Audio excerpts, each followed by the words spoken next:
بسم اللہ الرحمن الرحیم۔ السلام علیکم۔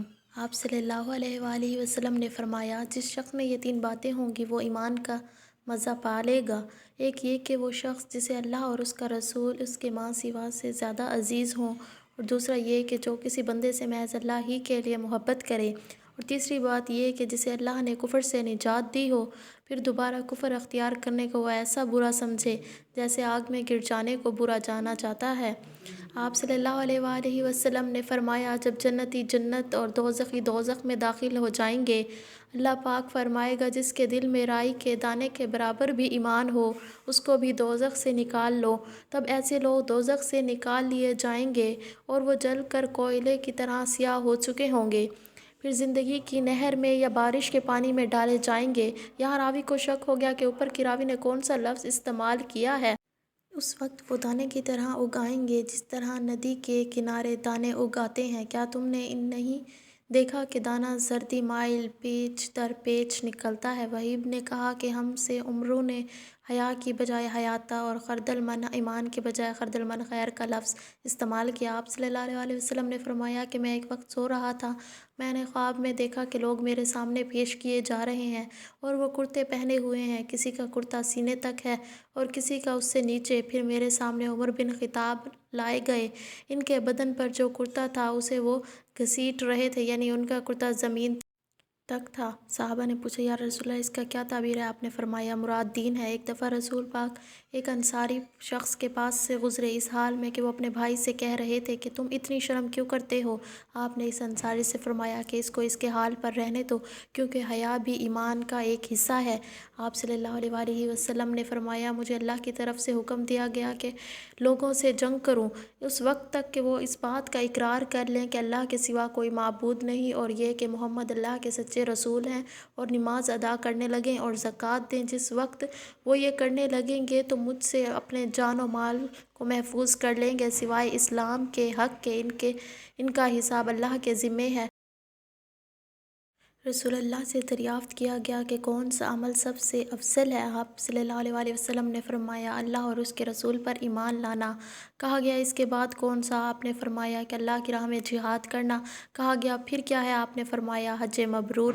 رسول پاک صلی اللہ علیہ وسلم نے چند لوگوں کو کچھ عطیہ دیا اور سعد وہاں موجود تھے۔ وہ کہتے ہیں کہ رسول نے ان میں سے ایک شخص کو کچھ نہ دیا، حالانکہ وہ ان میں مجھے سب سے زیادہ پسند تھا۔ میں نے کہا، حضور آپ نے فلاں کو کچھ نہ دیا، حالانکہ میں اسے مومن گمان کرتا ہوں۔ آپ نے فرمایا، مومن یا مسلمان؟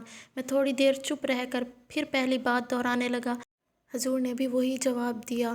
پھر آپ نے فرمایا کہ سعد باوجود یہ کہ ایک شخص مجھے زیادہ عزیز ہے، پھر بھی میں اسے نظر انداز کر کے کسی اور دوسرے کو اس خوف کی وجہ سے یہ مال دے دیتا ہوں کہ وہ اپنی کمزوری کی وجہ سے اسلام سے پھر جائے اور اللہ اسے آگ میں اوندھا ڈال دے۔ اس حدیث کو یونس، صالح، معمر اور زہری کے بھتیجے عبداللہ زہری سے روایت کیا۔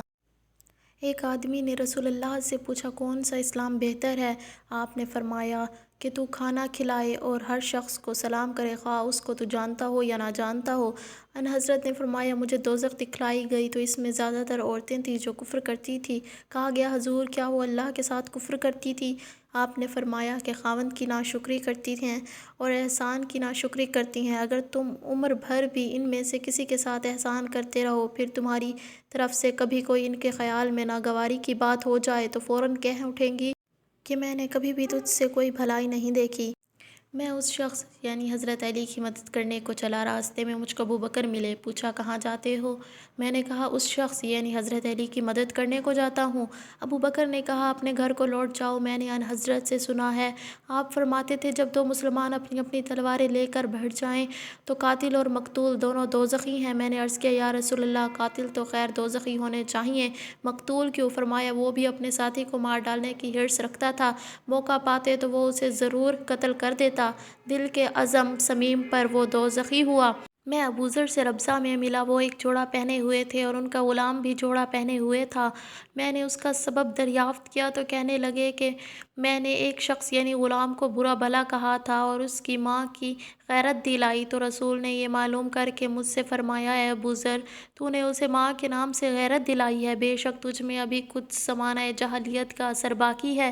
یاد رکھو، ماتحت لوگ تمہارے بھائی ہیں، اللہ نے اپنی کسی مصلحت کی بنا پر انہیں تمہاری تمہارے قبضے میں دے رکھا ہے، تو جس کے ماتحت اس کا کوئی بھائی ہو تو اس کو بھی وہی کھلائے جو آپ کھاتا ہے، اور وہی کپڑا اسے پہنائے جو آپ پہنتا ہے، اور ان کو اتنے کام کی تکلیف نہ دو کہ ان کے لیے مشکل ہو جائے، اور اگر کوئی سخت کام ڈالو تو خود بھی ان کی مدد کرو۔ جب سورہ انعام کی یہ آیت اتری، جو لوگ ایمان لائے اور انہوں نے اپنے ایمان میں گناہوں کی آمیزش نہیں کی، تو آپ نے اصحاب سے کہا، یا رسول اللہ، یہ تو بہت ہی مشکل ہے، ہم میں کون ایسا ہے جس نے گناہ نہیں کیا؟ تب اللہ نے سورہ لقمان کی آیت اتاری کہ بے شک شرک بڑا ظلم ہے۔ آپ صلی اللہ علیہ وسلم نے فرمایا، منافق کی علامتیں 3 ہیں: جب بات کرے جھوٹ بولے، جب وعدہ کرے اس کے خلاف کرے، اور جب اس کو امین بنایا جائے تو خیانت کرے۔ رسول پاک صلی اللہ علیہ وسلم نے فرمایا کہ 4 عادتیں جس کسی میں ہوں تو وہ خالص منافق ہے، اور جس کسی میں ان چاروں میں سے ایک عادت ہو تو وہ بھی نفاق ہی ہے۔ جب تک اسے نہ چھوڑ دے، جب اسے امین بنایا جائے تو امانت میں خیانت کرے، اور بات کرتے وقت جھوٹ بولے، اور جب کسی سے عہد کرے تو اسے پورا نہ کرے، اور جب کسی سے لڑے تو گالیاں دے۔ رسول اللہ نے فرمایا، جو شخص شب قدر ایمان کے ساتھ محض ثواب آخرت کے لیے ذکر و عبادت میں گزارے، اس کے گزشتہ گناہ بخش دیے جاتے ہیں۔